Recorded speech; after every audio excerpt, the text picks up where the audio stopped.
আমরা ভাড়া থাকি, আমরা অসহায় না, তার বাড়িঘর নাই। জি এটা তো আমাদের সমস্যা। এখন আমরা চলতে পারি না, এই জায়গা দিয়ে ঘরে পানি উঠে যায়, এই পানি দিয়ে জাম হয়ে রয়েছে। মানে যাইতাছে কেমন ছুটে যাইতাছে আমরা হেলমেট দেন।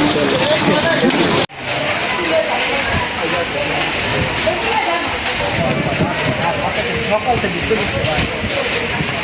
কি করুন ভাই, কষ্ট ভাই, তাহলে আমি যাই।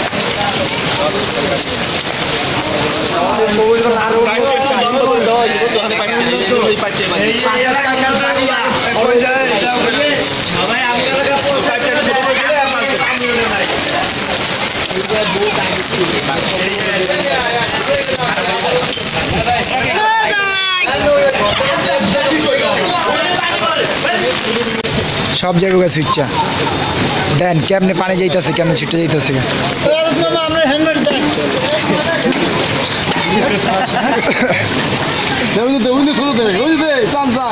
পানি সাপ তুমি গেলে পারবেন হয় এই তো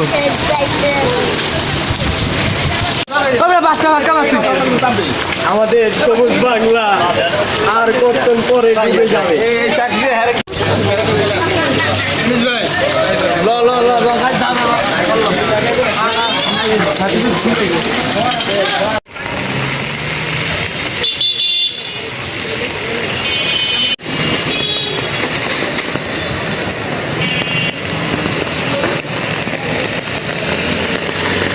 মানে হলো ব্রিজ হয়েছে নিচে, এখান দিয়ে ময়লা যায়, ময়লা আটকে যায়, পানির পাইপ, গ্যাসের পাইপ নিচ দিয়ে আছে, সেজন্য সমস্যা।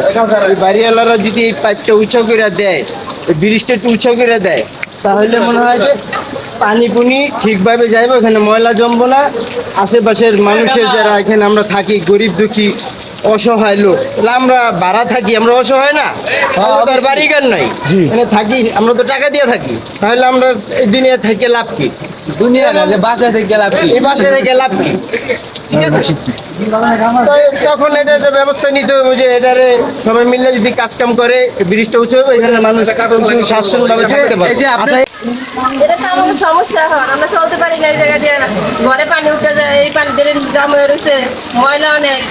এখন এই ময়লাগুলো পরিষ্কার করে না এলাকার লোকেরা আমরা কি করবো? কারণ আমাদের সমস্যা, ঘরেও পানি উঠে যায়, ঘরের পানি উঠে জায়গা এই জাম হয়ে থাকে ময়লায়, সেই কারণে এই ঘরে পানি তাড়াতাড়ি উঠে যায়। বৃষ্টি হলে ভাই চলে যায়, বুঝছেন? আমাদের এখানে একটা দরকার, ব্রিজ দরকার, ব্রিজ দরকার। কারে বলবো, কমিশনার তো বারবার তার বলা হয়েছে, উনি করে দেন নাই ব্রিজ। আচ্ছা, এলাকার বাড়িওয়ালারা আছে, তারা নিজেরা যদি একটা নেয়, ঠিক আছে, তাহলেও হয়ে যায়। তারা অনেক কোনো কিছু নেয়, এলাকার সব বাড়ির ময়লা সব এদিকে ড্রেনে ফেলে। ময়লার জন্য তো পানি নামতে পারে না, ময়লা তো কেউ ছাড়ায় না।